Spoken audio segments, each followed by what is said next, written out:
매일 말씀 묵상입니다. 함께하는 모든 분들과 가정과 일터에 신실하신 하나님의 은혜와 그리스도의 평강을 기원합니다.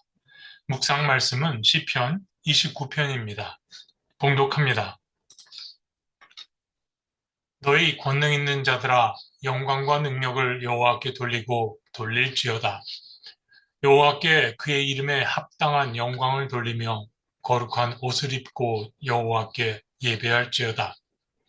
여호와의 소리가 물 위에 있도다. 영광의 하나님이 우레소리를 내시니 여호와는 많은 물 위에 계시도다. 여호와의 소리가 힘 있으며 여호와의 소리가 위엄차도다. 여호와의 소리가 백향목을 꺾으시며 여호와께서 레바논 백향목을 꺾어 부수시도다. 그 나무를 송아지같이 뛰게 하시며 레바논과 시륜으로 들송아지같이 뛰게 하시도다. 여호와의 소리가 화염을 가르시도다. 여호와의 소리가 광야를 진동하시며 여호와께서 가데스 광야를 진동시키시도다. 여호와의 소리가 암사슴을 낙태하게 하시고 삼림을 마을 같게 벗기시니 그의 성전에서 그의 모든 것들이 말하기를 영광이라 하도다. 여호와께서 홍수 때에 좌정하셨으며 여호와께서 영원하도록 왕으로 좌정하시도다.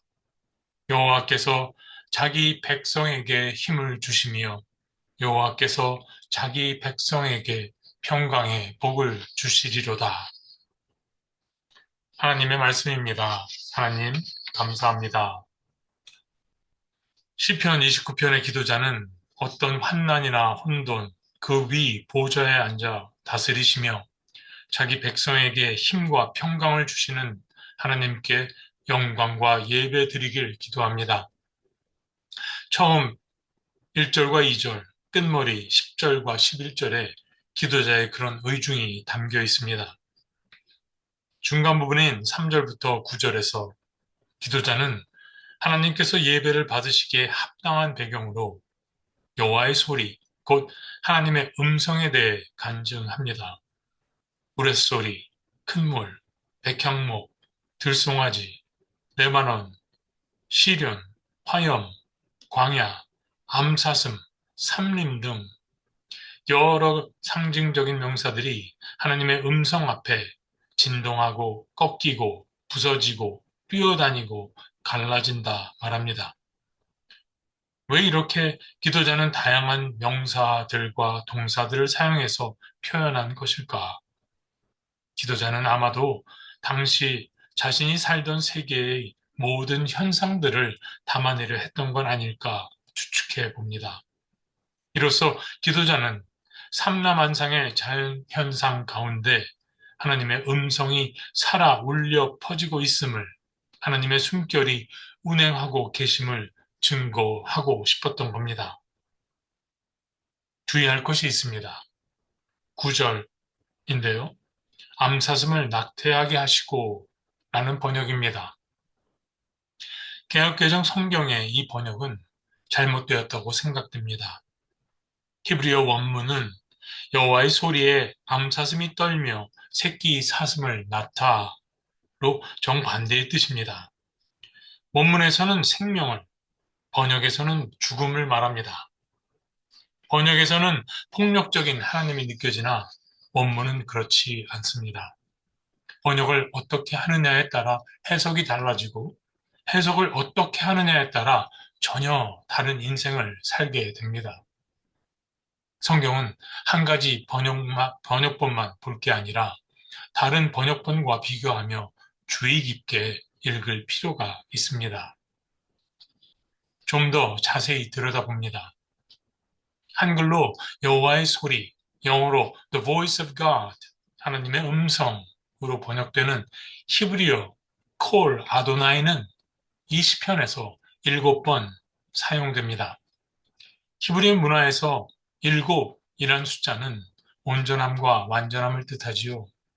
이 점을 기억할 때 하나님의 음성이란 표현이 7번 사용된 것은 기도자가 의식적으로 하나님께서 모든 피조 세계를 온전히 통치하고 계심을 의미하고 경탄하려 했음은 아닐까 짐작해 봅니다. 여기서 눈여겨볼 게 하나 더 있습니다. 그것은 이 기도자의 영성입니다. 기도자의 영성은 눈에 보이는 현상에 머물지 않고 그 너머 보이지 않는 세계까지 꿰뚫어 본다는 거지요. 내 영성은 어디까지 바라보고 있습니까? 기도자는 하나님의 음성을 다양한 현상에서 보고 듣습니다. 그때 기도자는 어떤 감정을 느꼈을까요? 3절부터 9절에 배어 있는 기도자의 감정은 긴장, 위험, 경외, 절도와 같이 좀 묵직한 것들입니다. 즉, 하나님의 음성은 그 음성을 듣는 사람에게 천지가 진동하는 듯한 어떤 의미 있는 변화를 암시한다는 것입니다. 그리고 그것은 저항할 수 없는 변화입니다. 그러면 사람에게 있어서 이러한 의미 있는 변화는 무엇일까요? 뭐니 뭐니 해도 옛사람이 죽고 새 사람으로 거듭남이 아니겠습니까? 거듭남은 성령님께서 하시는 역사지요. 하나님의 음성이란 이 역사의 시간, 곧 카이로스의 시간으로 부르시는 부르심인 것이지요. 구름과 같은 수많은 믿음의 증인들의 이야기들이 하나님의 음성과 거듭남을 증언합니다. 그래서 시편 말미에서 기도자는 이렇게 기도를 마칩니다. 하나님 음성을 듣고 거듭난 사람들이 하나님의 백성이요. 그들에게 하나님께서 힘이 되어 주시고 평강의 복을 내리신다. 성경은 하나님의 음성이 기록되어 있는 경전입니다. 성경 속에 메아리치는 모든 하나님의 음성은 모든 사람이, 모든 인류가 귀담아 듣고 기억해서 반응해야 할 단 세 개의 보편적 음성으로 간추려질 수 있습니다. 부르시는 하나님의 첫 번째 보편적 음성입니다. 아담아, 네가 어디 있느냐? 첫째 아담에게 들려왔던 하나님의 음성이지요. 있어야 할 곳에 있지 않은 아담을 찾으시는 하나님의 음성입니다. 이 음성에 나는 지금 어디에 있는가를 살필 수 있기를 바랍니다. 부르시는 하나님의 두 번째 보편적 음성입니다. 이는 내 사랑하는 아들이요 내가 기뻐하는 자라. 둘째 아담에게 들려왔던 하나님의 음성입니다.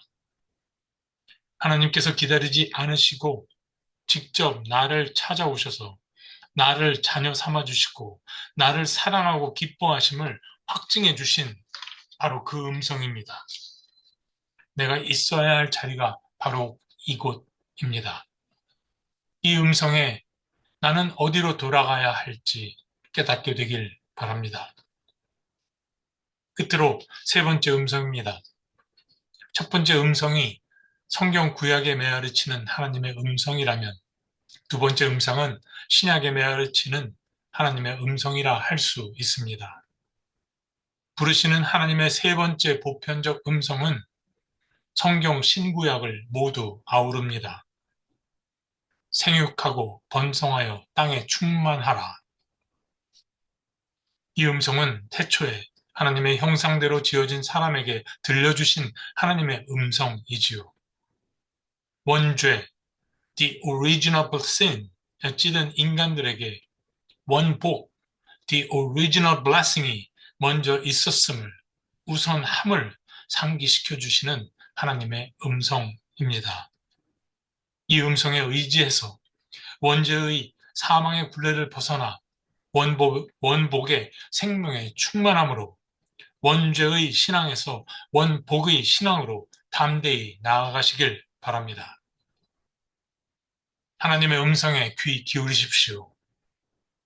내가 중심을 차지하고 뭉개뜨리고 강팍하게 한 마음밭을 쟁기로 고르고 하나님의 음성을 귀에 담아 들으십시오. 그 음성 속에 계신 하나님은 늘 변함 없으신 사랑이십니다. 주님, 내가 아니면 안 된다는 강박과 내 계획을 앞세우는 조급함이 주님의 음성을 가리지 말게 하소서.